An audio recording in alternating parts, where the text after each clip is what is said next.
Let's take a look at times from an administrative point of view. So the first thing is on the top left-hand corner, whenever a story is running, we have this story runs up here, and this changes the view to give us a new way to view how the event data is happening from action to action. So here I can see each and every story run that might be happening. And then as I select an action, it's going to give me more context about that event data. Again, this is just a different way to look at the event data versus going into the story and then reviewing it on an action by action basis. We can also see on the bottom left-hand corner here how many events there were over how many actions, when it started, and then when it stopped. So you can see that total duration of that story run. We can also see the story run GUID. This is a unique identifier per story run. Let's jump back into our story.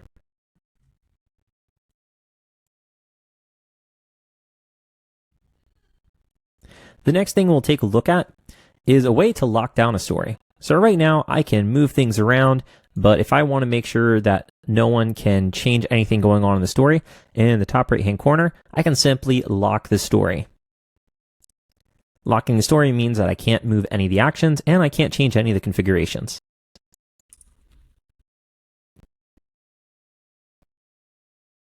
Now, if we want to add an extra layer on top of our story to make sure that people will have to request a change before it is pushed live, we can turn on change control in the top right-hand corner.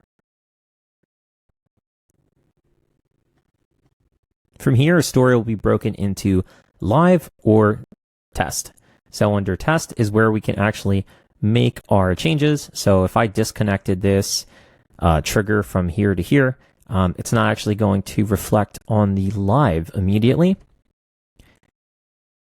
Now, if I go back to test, I can go to view changes, and this is where I can say disconnected trigger. Didn't need this trigger anymore. Request review. Now, since I'm an admin, I can just approve this. And then when I'm ready, I can push the changes and that will move it from live to, and that will move it from test to live.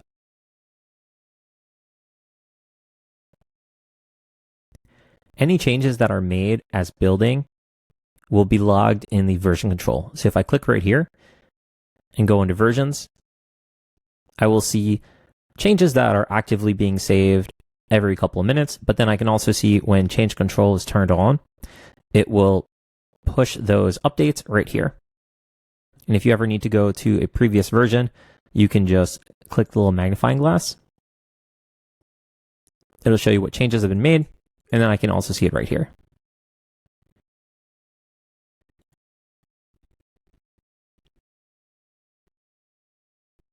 If you want, you can also hit the plus in the top right to add a new version.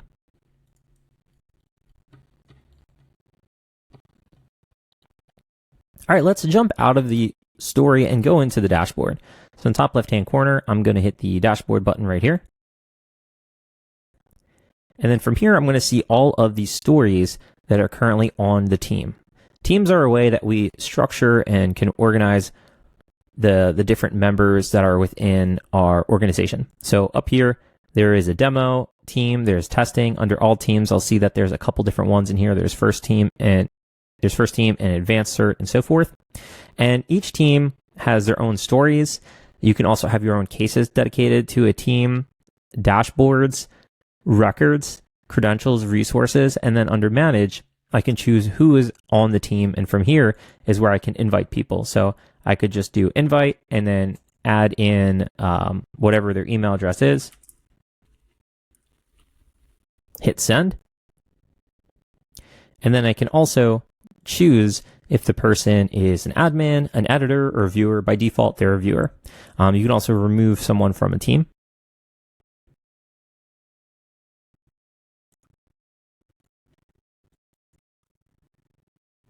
Over here, you can also rename the team, and then you can also set notifications. So the notifications are if you have cases or change control and you need to add in a webhook for that. And these are just those notifications as change control is happening or cases are happening. You can just send them to a webhook which can then kick off a story. You can also access your notifications in the top right-hand corner and then click the three dots and then go to settings. This is where you can choose when you're going to be notified, if you want to get notified on all stories or subscribed stories or none, for a bunch of different various options here. A story that's subscribed, by the way, is in the top. Here's where you subscribe and unsubscribe.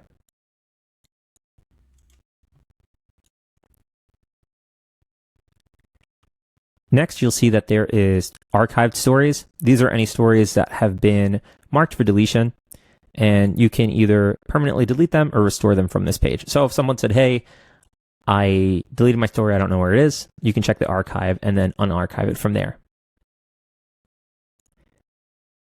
Next, we'll pop into credentials. Creating credentials, pretty straightforward. You're just going to go to new in the top right-hand corner and then select what type of credential you want to make. So if you want to do one of these kind of easy setup ones, here I'll grab Notion. And it'll go and prompt me through OAuth. So it's going through the prompts and boom, now I have this credential set up for Notion. So anytime I'm making HTTP requests to Notion, I can just reference credential.notion, which is really awesome. You can also go to new, and then you can do them based off of it being a JOT token, OAuth 2.0, text, or anything else. And when you're setting these up, you can go and choose whatever you want for the description. When you put in the value, you can see it initially by hitting this I, but after you save it, you can't actually see the value again for security purposes. You can always update a credential later on with new API keys or passwords or whatever it is. But after you enter in this information once, just keep in mind that you're not going to be able to see this again because it's going to be encrypted. Down here, I want to restrict direct access, and I want this to only be accessible when I'm making requests, let's say, to example.com. So you can lock down your credentials based on where you're making that request to. You're also able to add in metadata for your credentials, and you can choose who's going to have access to this credential. So if you want it to be available to just a few teams or everyone. Now you'll see when I click into the test API credential that I set up, I can't actually see what the value is anymore. But I can always add in new information and then hit save. What's nice is we can also see what actions are associated to a given credential. So up here, we're in the details. We can also see what actions they're associated to, which is super helpful. And then you can even do test credentials. So you can make it so that this credential can be tested, and then you can even enter in information down below.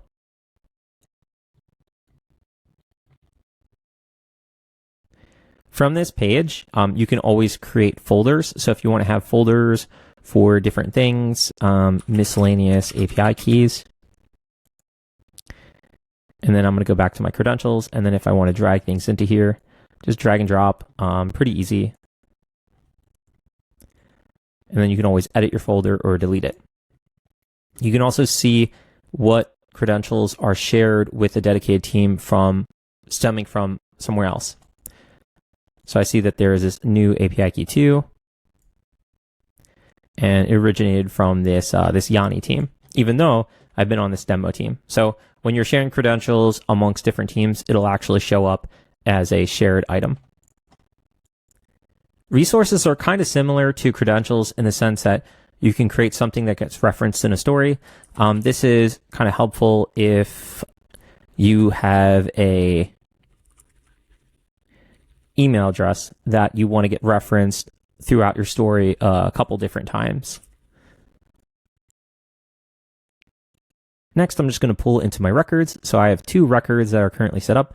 I'm just going to go to this records alert. And it doesn't look like there's a lot in here. Let me see if I can go last 365 days. So I'll see on here that there isn't a chart, but there is a table here with a bunch of different information. So if I want to filter, if I want to see only high severity items, I can go into the filter in the top and I can choose filter severity equals high. Now I can see all of the high severity items. I can see the description, the affected user, and so forth. And then from here, I can actually export the table. I can also manage my records here if I need to add or remove additional fields. I can hide my charts, show my charts, and so forth with the table. If I want to add a chart, I'm just going to click right here. Severity. Let's say I want to do a pie chart on severity. Why not? So everything is high. Well, that's also because I have the filter on. So if I remove my filter, I'll see it's mostly high and medium. And you can kind of get very fancy with this. From the records page, you can also select records to add to a case. So if you're using the platform for case management, you can always attach those records to a dedicated case.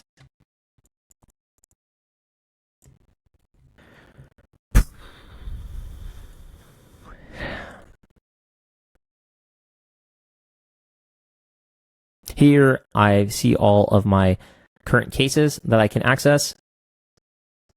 Dashboards shows us any dashboards that we might have access to.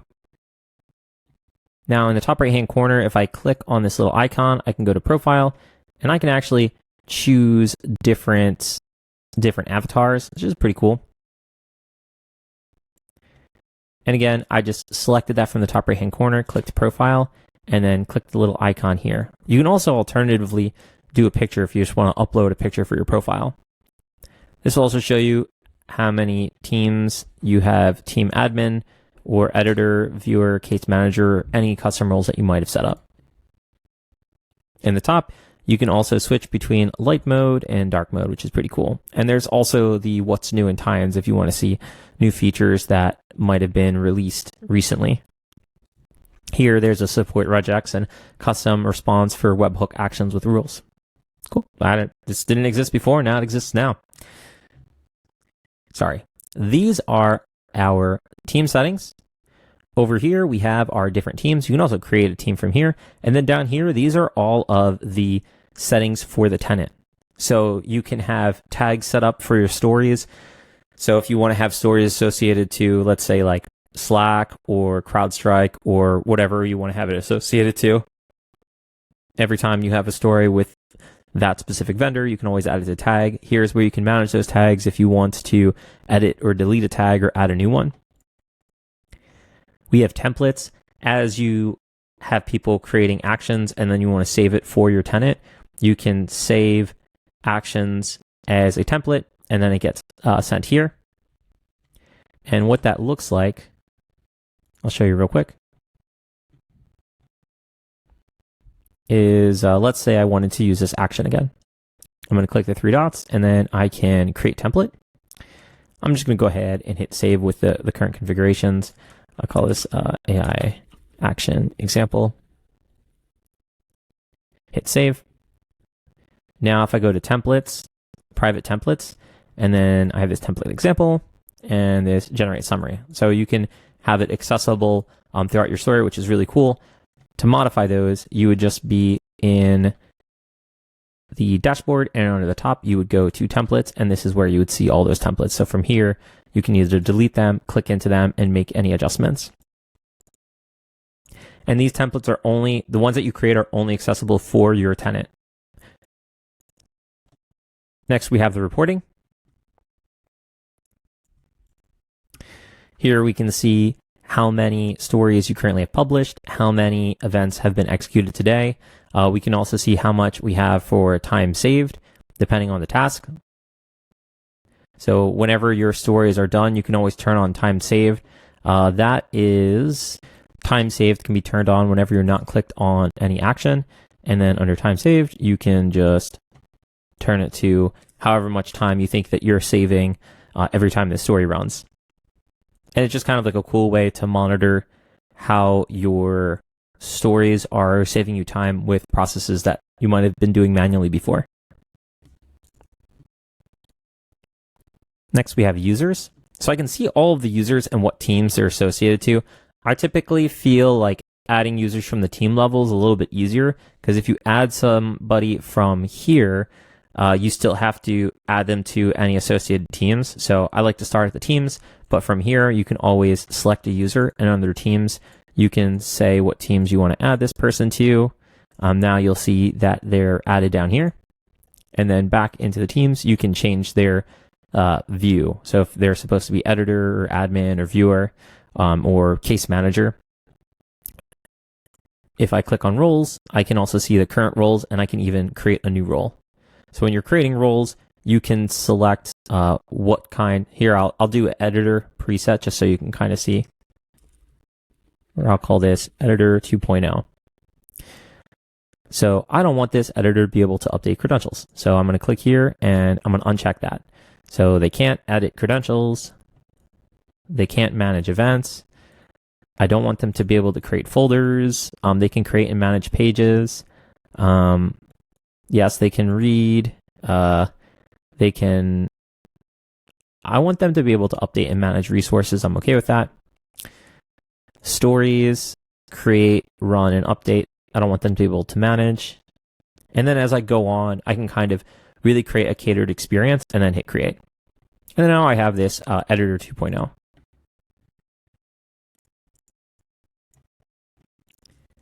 Under invitation settings, I can make it so only tenant owners can invite users to the tenant. So tenant owners, when I turn that on, you'll see that tenant owner is listed to the right of my name. If you click into a user, it'll tell you if they're a tenant owner or not. This is also where you can deactivate a user, by the way. From here, you can also expire a user session. So if someone shouldn't be in the system anymore, you can come in here, deactivate them, and then expire that user session. You can even go into the user activity to get a little bit more information. Now that pulls you into the audit log, which can be accessible from the top under admin and audit logs. From here, you can download as CSV. You can also choose a specific user, or you can choose a specific type of operation. So action name change. And then if I go to inputs, I can actually see what it was changed to. Let's go through some of these settings really quick. We have the AI settings, which lets you choose if the AI features are turned on or off. And it also lets you choose how you want to allocate those AI credits to which teams. Next, we have API keys. If you want to create an API key in Tenant, we'll go to new, and then whatever type of API key you want to set up. Next, create an API key and then do save. And then here I have my secret token. So from here, I can copy it and then put it into a credential to then reference in my story. So it would be create API key and then take that and then put it into a credential. Next, we have the authentication. This lets you choose between either Tines, SAML, or OpenIDC. So by default, it's set to Tines. So when somebody goes into enter, they just put in their email address, and then it sends a magic link to the email for someone to just click and then get access. You can also change your idle session timeout and your session timeout duration, totally up to y'all. And you can also expire all sessions. So that's everybody who's currently on the tenant. If you want more information, you can always click up here in the documentation. Next, we have the change control. This is where you can make it so that change control is enabled by default, and that also you can set it to require approval for all changes. Keep in mind that change control is pushing those changes to admins, and then admins have to approve and then push those.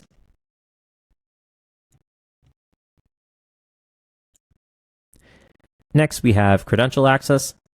This makes it so that credentials can only be used in cryptology functions or outbound requests when domains are restricted.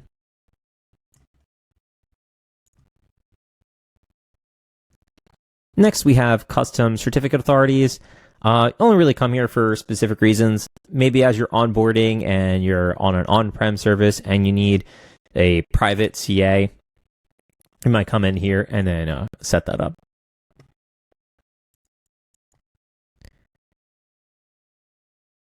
Next, we'll take a look at login notice. This is where you can actually create a custom login notice for when users jump in. So if you want to make sure, like, hey, always make sure to do XYZ as you're building your stories, or make sure to let your team know when you've published a story, whatever information that you want to share with the users that are within your tenant.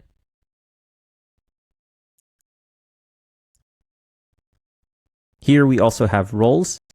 So earlier I was showing how you can just click the role button in the admin settings under users, but you can also set up new roles here.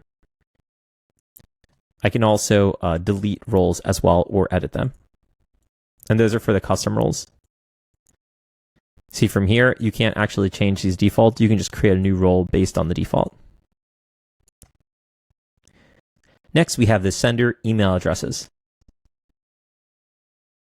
Here is where I can create a email address that the send email action would come from. So by default, the send email action is going to be sending from mail@tines.com, I believe. And here's where you can choose what the email address would be, and then also setting up the domain that it's coming from, and then you would save email address. And lastly, we have story allocation. This is where you can choose what teams have access to how many stories they can build. So if you have 20 stories that you can build amongst 3 different teams, maybe one of the teams needs 10 of them for whatever reason, and then the other 2 teams have the split up 5, so it's 10, 5, and 5. If you don't turn this on, then basically like everyone will have access to whatever your maximum stories are, but this is kind of a way that you can manage and monitor it. And you'll see when I select these, it dynamically is going to show me how many ones are currently set up. So it's just basing it off of how many are used, and then I can choose what that limit would be. If we click on search in the top right hand corner, it lets us search for any given story or action. So if I'm doing, let's say I'm going to look for the word summary. So there's a story here. It has a story that references, but it also has all these actions. I can see if there's any events in here and some other information. I can see that here are some AI actions as well. If I click onto any of these given actions, it'll pull me into that action for that story. That's all we have for today. Hope you enjoyed it, and we look forward to seeing you next time.